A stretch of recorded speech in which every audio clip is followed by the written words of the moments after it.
कहाँ से आए आप? मैं गुड़गांव से आई हूँ। उपजाऊ भूमि संरक्षण आंदोलन से मेरा रिश्ता है। गुड़गांव में मानेसर एक इलाका है जहाँ पर 2011 में उस समय कांग्रेस की सरकार थी, उन्होंने अधिग्रहण लगाया 6000 एकड़ ज़मीन पे। मेरा घर वहीं पे था। जब मैंने किसानों की वहाँ दुर्दशा देखी, वहाँ किसान मेरे पास आए कि मैडम हम तो खुदकुशी करने जा रहे हैं। मैंने कहा क्या हुआ?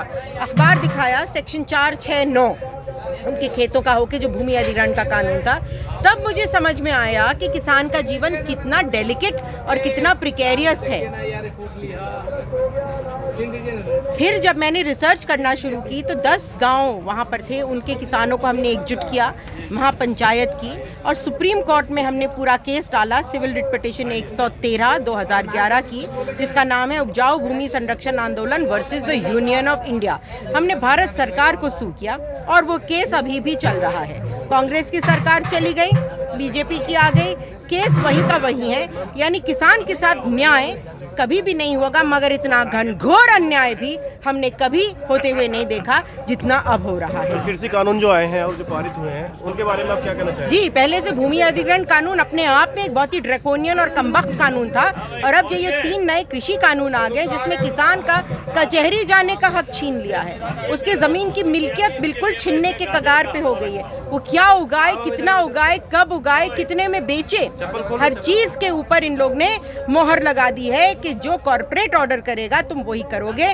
ये बंधुआ किसान बनाने जा रहे हैं। बंधुआ मजदूर तो हमने सुना था, अब बंधुआ किसान बनाने जा रहे हैं, और अगर किसान बंधुआ हो गया तो पूरा देश बंधुआ हो जाएगा। मैम ये कह रहे हैं कि मतलब कि किसानों की आय दुगना करने के लिए कानून पारित, किसानों का दुख और तकलीफ चौगुनी करने के लिए ये सरकार आई है, बाकी आमदनी दुगनी करने के लिए नहीं आई है।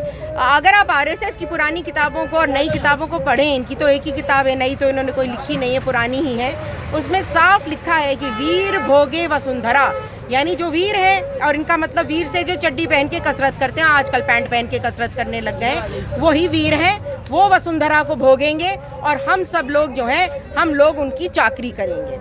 तो ये चाहते हैं कि हिंदुस्तान का एक बाशिंदा हिंदुस्तान के दूसरे बाशिंदे से लड़े, उसकी जान के लाले पड़े, वो एक दूसरे को मारें, और ये तमाशबीन बैठकर ऐश करके तमाशा देखें, उस तमाशे का आनंद लें। आप किस तरीके से सपोर्ट कर रहे हैं? क्रूर हैं कि मैं अगर आपको लड़ाऊंगी इससे तो मुझको दुख होगा कि यार मैंने गलत किया, मैं शायद फायदा ले लूं आपको लड़ा के, मगर मेरे दिल में गिल्ट रहेगी।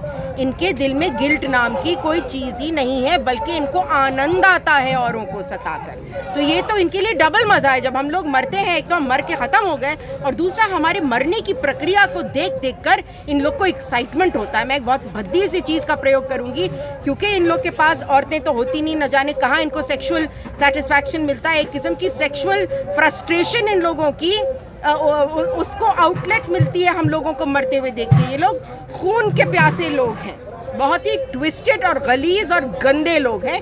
इनके चंगुल से देश को छुड़ाना है। मैम जो अभी जो विरोध हुआ था और अन्य अन्य नाम दिए गए हैं किसान आंदोलन को, खालिस्तानी, पाकिस्तानी और अर्बन वो फंडेड बताया गया, उसके ऊपर आप क्या कहना चाहेंगे? बिल्कुल बकवास, बिल्कुल झूठ। हमारे पास तो सबूत है, हम वही सबूत इकट्ठा कर रहे हैं। नवरीत नाम का जो जवान बच्चा है, जिसका ट्रैक्टर इन लोग ने दिखाया कि वो जोर से पागलों की तरह आया, ये बिल्कुल झूठ है। उसको चोट लगी है या गोली लगी है, ये हम लोग को पता नहीं, इसकी तफ्तीश हो रही है। आप उसके मुर्दे की वीडियोस देख लीजिए, इंटरनेट पे हैं। यहाँ से गोली घुसी है और कान के पीछे से निकली है। अब वो गोली है कि रबड़ बुलेट है, पता नहीं। और डॉक्टरों ने उसके खानदान से कहा है, जो रामपुर में जो डॉक्टर हैं जिन्होंने पोस्टमार्टम किया है, उन्होंने उसके परिवार वालों से कहा है कि हम डर रहे हैं इस योगी सरकार से, वरना हमें तो ये बुलेट इंजरी लग रही है, मगर हमारी हिम्मत नहीं है कि हम पोस्टमार्टम रिपोर्ट में ये लिखें। ये डॉक्टरों ने कहा है। इन्हीं चीज़ों का सबूत हम लोग इकट्ठा करेंगे। हम कचहरी के दरवाजे भी खटखटाएंगे, हम सड़क पे आंदोलन भी करेंगे, और हम इस सरकार को ललकारेंगे। हम आरएसएस वाले मोहन भागवत पिताश्री को भी, पितामह को भी लिखेंगे चिट्ठी। क्या आपके पुत्र मह क्या कर रहे हैं आप देखिए। क्या आपने अपने पुत्रों को इस दिन के लिए पाला था कि किसान को इस तरह से ट्रीट करें, गोली चला के फिर कहें कि उसने ट्रैक्टर, मतलब जो बेचारा विक्टिम है, आप उसको गुनहगार बता रहे हैं, आप उसका नाम, एक शहीद बच्चे का नाम बदनाम कर रहे हैं। ये तो हद की भी हद हो चुकी है। यहाँ पे मूलभूत सुविधाएं जो है, पानी की, बिजली की और जो लाइट की जो और साफ सफाई की, वो भी नहीं दी जा रही है। अमान्य व्यवहार करा जा रहा है इनके साथ। ये तो इन लोगों की खिसलत है। हम लोग इनके लिए कुछ नहीं है, हम लोग इनकी जूती बराबर हैं, कूड़े बराबर हैं। ये तो चाहते हैं कि हम लोग मर जाएं। मूलभूत सुविधा ये क्या देंगे? ये तो मौत भी हमें आसानी से नहीं देंगे, हमें गला गला के सड़ा के एक दूसरे से लड़ा के मारेंगे, इज्जत की मौत भी नहीं मरने देंगे हमको। ये आंदोलन बहुत ज़रूरी है, बहुत बड़ा है। पहले भी जनता ही अपना समाधान खुद निकाली थी, पहले भी इन लोग कर चुके हैं। सब कुछ बंद, जनता अपना काम खुद ही कर लेती है। हम ही सफाई करेंगे, हम ही पानी ले आएंगे, हम ही इलेक्ट्रिक का प्रबंध करेंगे, मगर इस दमनकारी सरकार के आगे न झुके हैं न झुकेंगे, लड़ेंगे, जीतेंगे। जी, आप कहाँ से आए? मैं अखिल भारतीय प्रगतिशील महिला एसोसिएशन के राष्ट्रीय मेंबर हूँ और मेरा नाम माला देवी है। मैं ये जो कृषि कानून, जो 3 काले कानून जो आए हैं, जिसको काले कानून के नाम से हम लोग जानते हैं, तो ये एकदम किसान विरोधी कानून है। अब जो हमारी अपनी ज़मीन है, जिसको हम धरती माता कहते हैं, अब हम अपनी माँ की नीलामी क्यों करें? सरकार चाहती है कि बस एक यही सेक्टर बचा था जो प्राइवेटेशन नहीं है, इसको भी प्राइवेटेशन करना चाह रहा है। तो हम ये ज़मीन अपनी नहीं छोड़ेंगे, चाहे इसके लिए चाहे शौचालय बंद कर दे, पानी बंद कर दे, बिजली बंद कर दे। हम कह रहे हैं यहाँ पे कीले जो आपने बिछवाई हैं, गड्ढे जो खुदवाए हैं, लंबी दीवारें, इंटरनेट बंद कर दिया गया है। इंटरनेट बंद कर दिया। हम कह रहे हैं कुछ भी कर लीजिए, हम ये कानून जब तक वापस नहीं जाएंगे तब तक हम यहाँ पे रुकेंगे और तमाम मुसीबतों के बावजूद हम यहाँ पे रहेंगे। साफ सफाई हम घर में भी करते हैं और यहाँ भी करेंगे। हम ये कहते हैं सबका साथ सबका विकास, ये सरासर गलत है। सबका साथ सबका विकास, ये सिर्फ मोदी सरकार अपने ही लोगों का विकास, टाटा बिरला अंबानी का विकास चाहती है, बाकी किसानों का कोई विकास नहीं चाहती है, महिलाओं का विकास नहीं चाहती है, छात्र नौजवानों का विकास नहीं चाहती है। और मजदूर है, मजदूरों के 44 कानून ख़त्म कर दिए इन्होंने, छात्रों की शिक्षा ख़त्म कर दी इन्होंने। तो अब ये कहाँ विकास रह गया, ये बताइए आप। और एक बात, 26 तारीख का जो आप बता रहे हैं, 26 तारीख का जो प्लान था, हम लोग को जो रास्ता दिया गया उस पर बैरिकेड लगाया इन्होंने। तो रास्ता तो इन्होंने ही तय किया कि हम किस रास्ते जाएंगे। इनने खुद दिल्ली के रास्ते हम लोगों के लिए खोले और जो दिल्ली गए थे वो लोग हाईटो पे फंसे, जबकि हम लोग दिल्ली से यहाँ गाजीपुर बॉर्डर से लाल किले तक नहीं पहुँचे। लाल किले जो पहुँचने वाले लोग थे बीजेपी के लोग थे, जिन्होंने किसानों का झंडा लेकर लाल किले पे फहराया। लाल किले के अंदर जाने के लिए वहाँ पुलिस जो बल लगा हुआ है उसके बगैर आ गया कि आप अंदर नहीं जा सकते हैं। वहाँ अंदर जाने वाले कौन लोग थे? बीजेपी के लोग थे। ये पूरा कृषि कानून को, ये पूरा जो संघर्ष चल रहा है, टिकरी बॉर्डर, सिंधु बॉर्डर जो गाजीपुर पे है, आंदोलन को किस तरीके से मजबूत करेंगे आप? हम आगे किस तरीके से देखिए, आंदोलन को हम ये फेस इस तरीके से करना चाहते हैं कि चाहे आप कितना भी मुसीबतें लाएं हम लोगों के बीच में, उतनी मजबूती आएगी। और जो 27 वाली जो घटना आपने कहा, इतना इन्होंने यहाँ किसान नेताओं को धमकी दी जा रही है। किसान बीजेपी के लीडर यहाँ आकर के और 400 गुंडों को ला करके यहाँ किसान नेताओं को पीट रही है और पूरा कैंप उखाड़ करके फेंक रही है। और यहाँ यूपी और दिल्ली की पुलिस एकदम से किसानों के ऊपर लाठियाँ लेकर के तैयार थी। हमने कहा कि चाहे हमें मार दीजिए लेकिन हम यहाँ से नहीं जाएंगे। और वो सैलाब आज दिन पे दिन दुगना और चौगुना, मैं कह रही हूँ 10 गुना बढ़ा हुआ है। और इसको जब तक ये काला कानून ख़त्म नहीं होगा, हम कह रहे हैं कि ये 100% और बढ़ेगा। मैम, जो अन्य देशवासी हैं जो देख रहे हैं आंदोलन को और घर पे भी सपोर्ट कर रहे हैं, उनसे आप क्या कहना चाहेंगे? देखिए, मैं जो कहना चाहती हूँ कि आज अगर हम इस किसी कानून के विरोध समर्थन में अगर हम यहाँ नहीं आएंगे तो आज जो हमें 10 रुपये किलो आलू मिल रहा है, कल हमें 100 रुपये किलो आलू मिलेगा। जो अनाज हमें पीडीपी के तहत अब 2 रुपये किलो मिल रहा है, वो हमें 100 रुपये किलो मिलेगा। जो कि इन्होंने जियो की अभी लगाया हुआ है, जो स्टील प्लांट लगाया हुआ है, वहाँ इनके थैले तैयार हैं, अनाज की मंडियाँ स्टोर करने के लिए सब कुछ तैयार है। वो अनाज हमें यहाँ अगर हमें 20 रुपये किलो मिलता है तो वहाँ हमें 100-150 रुपये किलो खरीदना पड़ेगा। मैम, बजट पे बात करें, मैम क्या कहना चाहेंगे बजट पे? क्या कहें, जो बचा कुचा था इकोनॉमी का उसके भी चिथड़े निकाल दिए इस बजट में। हमने सोचा था कि अगर ये कुछ पैसे जो हमारी जीडीपी का कुछ हिस्सा अगर हर किसी को डायरेक्ट ट्रांसफर से देंगे, हर कोई जानता है जब इकोनॉमी डूबी हुई होती है तो आप पैसे से उसे इन्फ्यूज़ कर दें और वो पैसा अगर आप गरीब के हाथ में देंगे तो वो इस देश की इकोनॉमी में सर्कुलेट करेगा, और अगर आप अमीरों के हाथ में दे देंगे तो वो देश से बाहर निकल जाएगा वो पैसा। अगर हर गरीब के खाते में 5,000, 6,000, 10,000 रुपये महीना हर परिवार को अगर ये सरकार दे देती, पूरी दुनिया में इस लॉकडाउन के दौरान इटली में, फ्रांस में, कनाडा में, ऑस्ट्रेलिया में, न्यूजीलैंड में लोगों के खातों में पैसे सरकारों ने डाले। एक यही सरकार है जो लाखों करोड़ों के जुर्माने वसूल कर रही है। प्रधानमंत्री कह रहे हैं कि मेरे जो बजट में इसमें जो गांव है और किसान है।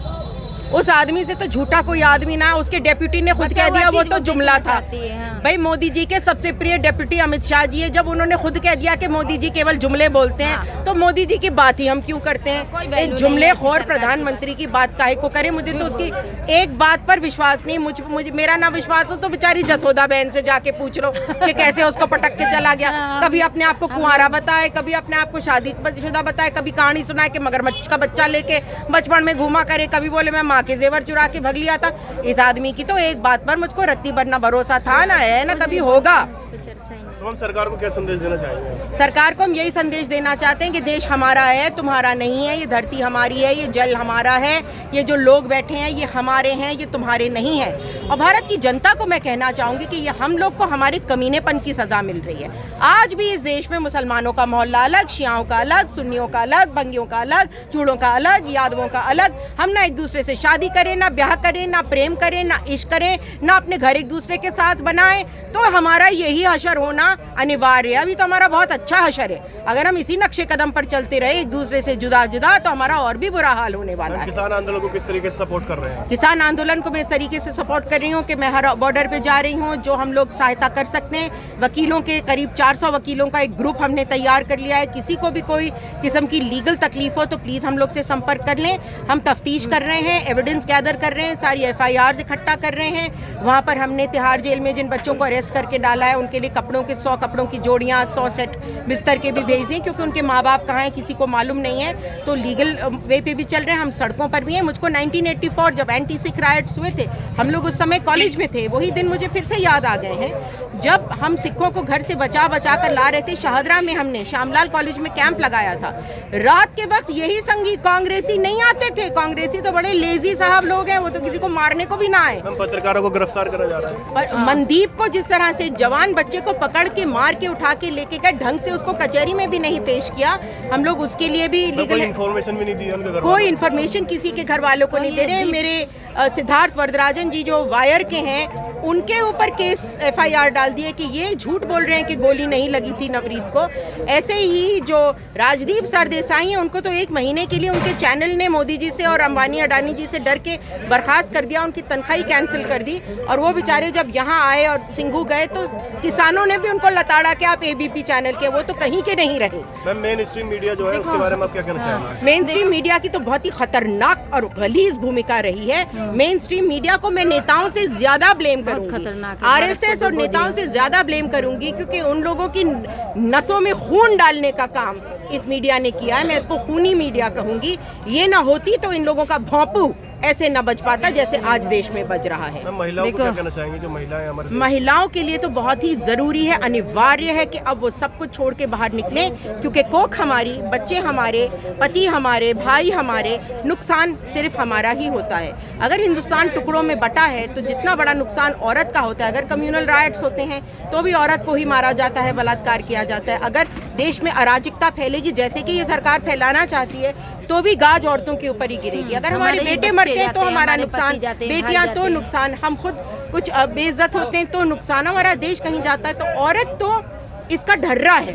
मैम जय जवान और जय किसान का नारा दिया जाता है इस देश में, और आज वो कहीं ना कहीं वो दोनों ही लड़ रहे हैं आपस में। बिल्कुल बिल्कुल, क्योंकि हम लोग एक नारा भूल गए जो है जय धरती माता।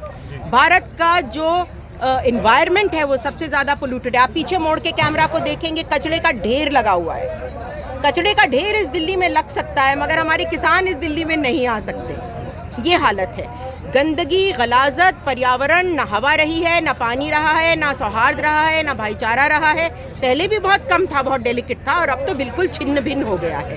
तो भारत की महिलाओं को तो बहुत ज़ोर शोर से बाहर निकल के आना होगा, युवा पीढ़ी को आना होगा।